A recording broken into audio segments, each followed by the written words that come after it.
Hey everyone, it's Adam here. Let me let me change this out before. Give me a second. That's better. We have our MOA shirt now, more appropriate. Okay, I'm really excited. So this is the start of kind of a series of videos I'll be doing. They'll kind of be accompanying the bi-monthly column I've committed to doing in the BMW Motorcycle Owners of Vermont newsletter.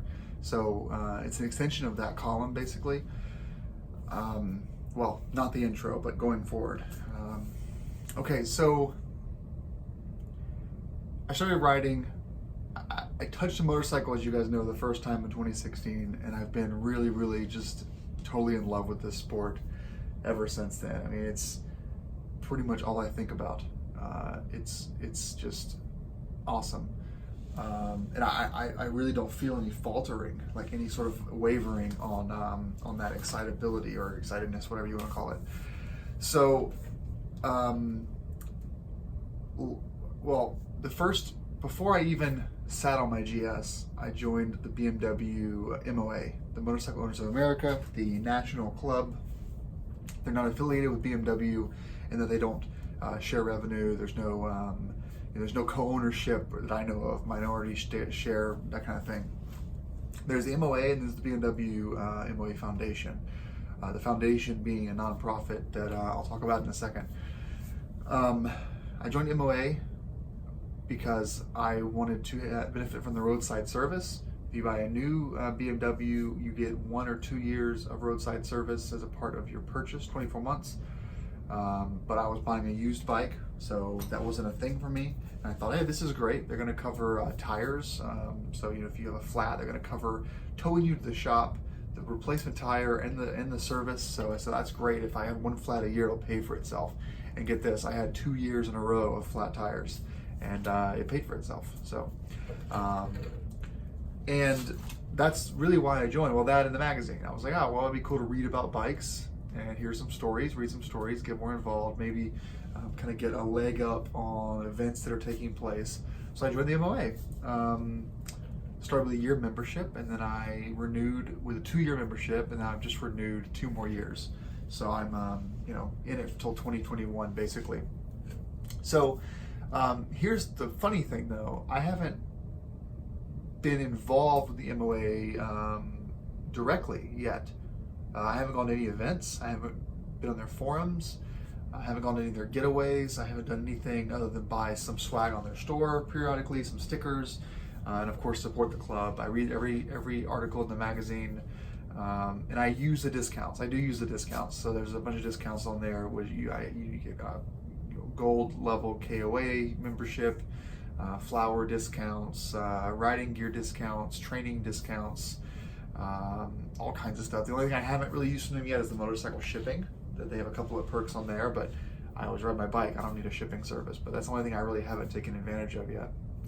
So, in the meantime of being an MOA member, one last thing. I did last year apply for their Paul B Scholarship Award, which is a $250 reimbursement on any training that you do, motorcycle training. I applied last year and I won the grant, or earned a grant, and I didn't use it because the training day I signed up for required full leathers, and I didn't want to buy leathers, so I wrote Ted Moyer and I said, hey, I can't take advantage of this, take me off the list, and he said okay, so that was fine.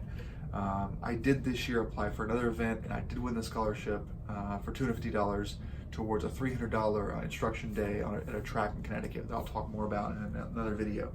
So when you combine the $400 in towing and tires and repairs, that one time that I ran out of gas, they brought me gas, yes, on a GSA, they brought me gas, and the magazine, and the discounts, and the Paul B Scholarship Award.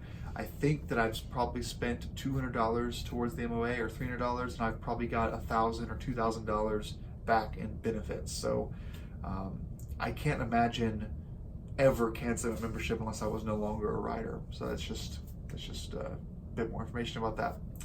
So, back to what I was saying initially, I never really had any interaction with the National Club at all until just this year. And what ended up happening was The same year that I joined the MOA, I also joined Yankee Beamers. And then a little bit later, I joined the BMW MOV, the Vermont club. And then last year, I joined the Quebec club. The only club I'm not a member of in the area is the Southern Maine Writers Club, and they require you write in, you mail them a check, and I just, they don't take PayPal, so I'm like, I'm not gonna deal with that. I'm a millennial, so then when we mail them a check, I gotta like go buy stamps, I gotta go buy letters, I gotta go buy a pen. I don't even own a pen, and so I guess that's user story number one towards attracting younger writers is maybe take online payments. And I'm not saying that that's a bad club. It's just as a millennial, I'm like, hey, I'm not going to mail you a check. I got to go through a bunch of steps to mail you a check. I know you guys, old guys, are laughing at me, but that's why I haven't joined that club yet, even though I think they're great people. So I kind of felt like the MOA, the national group, never really served New England. Once a year they have a getaway at Jay Peak that always happens to be the same weekend as the Green Mountain Rally. So of course I picked the local rally as opposed to the national one. And Jay Peak seemed to be more of a tourist thing, like people not from New England going up to Vermont for fall foliage to Jay Peak, which is a kind of a tourist resort. So as a person that lives on the Vermont border, I really didn't feel like Jay Peak was something that I wanted to do. So, with that said, the first year I joined the MOA, the rally was in upstate New York, and I didn't know that, so that's kind of my fault. But I was heading down to Pittsburgh on my 09 GS to an event, and I was passing like hundreds of GSs heading north from Pennsylvania to New York. I was like, what is going on? And it wasn't until like a few weeks later I heard about the rally that took place. That's on me. So the reason why I didn't do much with MOA is because it didn't feel they were serving New England very well. There weren't a lot of events up here except for Jay Peak. The national rally moves. So the year after New York, it took place on the west side, and now this year it's taking place. And then there was a central one, and now it's finally going back to the East Coast again, and this year it's in Tennessee. So there was a couple years there where the national rally was on the other side of the country, and when you pair that with the lack of events, it just kind of felt like it was underserved. So I got way more involved in local clubs. So at the end of last year, in the past 18 months, I've gone to every single monthly breakfast of my Vermont club, and I've gone to at least 2 events per year of the Massachusetts and the Quebec clubs. So very, very involved with local clubs. Obviously, I'm really involved with Max BMW and what they do. I've gone to a few of their events. I've gone to the BDR screening that they held at their place last year, and I'm there every few months just looking at bikes, talking about bikes, talking to Drew, is the big guy. I can't remember his name though. It starts with an R, but I'm getting off topic. And then there's I'm totally blank. There's 2 other guys that I email all the time because I'm always buying parts and scheduling service from them. Anyway, there's just 5 people there that I email with regularly, so I consider them, not friends, but I'm close to them as far as the BMW community goes, and I'll never stop buying bikes from them because they're just a great group. This is the New Hampshire location. At the end of 2018, I put my name in the hat to be a board of director for the Vermont Club. They're a charter club both for MOA and for the Writers Association, the RA. And I just wanted to do my part to help out. I was already doing a lot of volunteering, and I just wanted to make it more official. And on January 1st, I was one of 3 people elected to be a part of the 2019 and 2020 board of directors. I'm not I'm not a president or a vice president or a treasurer. I'm not what do you word for it? But I'm just on the board. But I already felt like I was a part of the board anyway in some way, so this just makes it more official. So I'm really happy to be a part of that. And then in the December issue of the MOA magazine, I saw an ad for national directors, and I said, well, I'm nowhere near that yet. I have the free time, but I don't know anyone. I haven't gone to a national rally. Let's give it like 5 years of being more involved in the New England level before I even think about something like that. But that is my ultimate goal, is to become a national board member for the MOA in 5 to 10 years. No rush, a lot of miles to do. I want to really make a name for myself in this community as someone who is always here to open their garage to people, to lend a hand to people, to do what I can to help other people out, be involved as a volunteer at events, organizing rallies, organizing parties, rides, giving myself to the organization enough to where someone finally comes to me and says, hey, you should consider running for a board seat. That's kind of why I'm getting at this. Like, make it more organic as opposed to forced. I think that's a better way to go about this. So I did, however, notice in February that there is a spot on the MOA website for regional coordinators. And I'm like, oh, wow, I wonder who my regional coordinator is for New Hampshire. I should reach out to them. And it said, empty, none assigned. I said, well, who's Vermont? Because I ride in Vermont more than I do in New Hampshire. Who's in Vermont? Empty. I'm like, well, who's doing Maine? Empty. So the nearest one I had was New York. So I reached out to the guy in New York, introduced myself, and I asked him, like, is the website just not up to date? He said, no, there's no one there. There's no one assigned to that area. I said, oh, perfect. So I'm a shoe-in. So I gave him my background, my credentials. He said, oh, yeah, just I think you would do really well. Apply on the website. We'll look it over, and then we'll give you a call, and we'll talk through it all. And I was approved to be an MOA Regional Coordinator for New Hampshire and Vermont. Interim Vermont, but definitely New Hampshire. They want to kind of keep the coordinators inside of their own state, even though I could throw a rock over to Vermont, but let's not get into that. I prefer Vermont to New Hampshire for sure. I just don't want to pay income or sales tax. So I'm pretty happy with how this year is going so far. I'm really involved in the Vermont Club. I'm going to attend rallies for the Yankee Beamers and the Quebec Club, and I'm going to be very involved with the regional coordinator. What a regional coordinator contain, and you guys could do this too. Look on the website and see if there's no one doing it, you should definitely volunteer.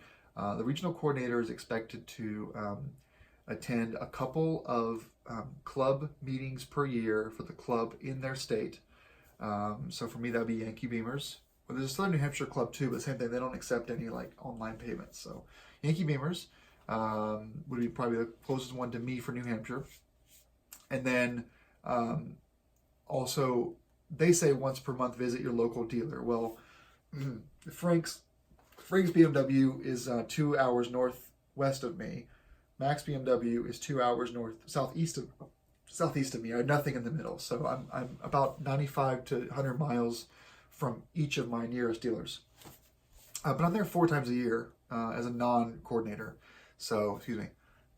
So I made a promise to myself that I'll go at least 4 times this year as a MOA representative and see what I can do to help them, marketing, etc. There are events happening in New Hampshire, Vermont this year, such as dirt days that I'm helping plan on the backside, on the offline or online. I'm planning them online, but pre-planning. Basically, with the idea that I'm representing the MOA and the MOV, and I want to make your rally a success and give you routes and give you contacts and help you find sponsors, with the hopes that if someone comes up with a GS and they are talking to you, ask them, are they a member of MOA or are they a member of the MOV? If they're not, maybe talk to them about the benefits of joining. That's kind of what I'm thinking. So I want to drive membership in New England. I want to drive more BMW sales in my state. And, selfishly, I want to recruit more people that are 32 to ride. Not BMWs, just ride in general. And it makes me really happy when people my age come up to me. I have a coworker who is a typical New Hampshire guy. He does hiking, snowshoeing, very outdoors guy, lots of skiing, brews his own beer, came to me at a work function. He's like, hey, I was really looking at like a 2011 or 2012 GS. What do you think about this? And he was talking about the F750, F700, F800, the 650, oil head 1200. We went on and on for a while, and I told him I would look on Adventure Rider and send him some links to things that I thought would be good for him. That's made possible by me being someone who is out there saying, hey, I ride, I love riding, I like talking about bikes. Let's talk and just hang out. And whenever I have a chance, if I have a friend that used to ride motorcycles but loves camping, I'll say, hey, come to a rally. You don't have to ride in, you can drive in, and just camp and just hang out, talk to people, have a good time, and it might get them back into the sport. So this isn't really my audition tape. I just kind of thought I would add some context to some of the videos this year when I'm talking about BMW MOA or MOV functions, events I'm going to, things I'm volunteering at. For those of you that subscribe to the channel, it will have a little bit more context for you, because you'll understand that on the official side of things, I'm on the board at MOV, and I'm the regional coordinator for MOA for New Hampshire and Vermont, and I take these roles very seriously. And I don't know if it'll mean there'll be less cursing on this channel, but it means that when I am out in public, I'll have a bit more vested interest in carrying myself differently. I mean, I feel like I carry myself here as I do in public, but it's just good to remember that, hey, if you don't drink as much as you usually do, even if you don't become an asshole. Oh, sorry. At least remember that you're representing the national club, and especially around safety training. Hey man, wear your helmet. Not be a dick about it, but like if someone's not wearing their helmet, encourage them to wear a helmet, be safe. Those kind of things that really make us all better riders, safer riders, and alive riders. It means a lot to me. So that's kind of just throwing it out there, spitballing of what's going on. In a future video, like in a couple hours or a couple of days, I do want to record a summary of the events that I'm definitely going to be attending this year, so that you guys can make plans as well. And if you have questions about these events, most of them I've been to before, so I'll be happy to answer any questions for you.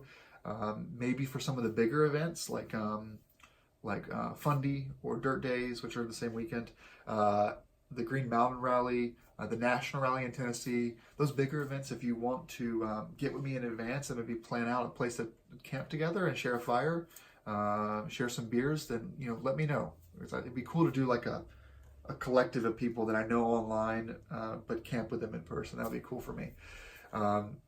So I don't want individuals that are in their 60s, 70s, 80s that are BMW riders to feel threatened by me. I'm not trying to change the way things are, but I do want to bring in younger people, and I don't just want to say that. I actually want to be more proactive and put a face to the kind of rider that young BMW riders can be. And they can buy whatever they want to, of course. You don't have to buy a GS, you can buy a Beta, you can buy a Honda, whatever.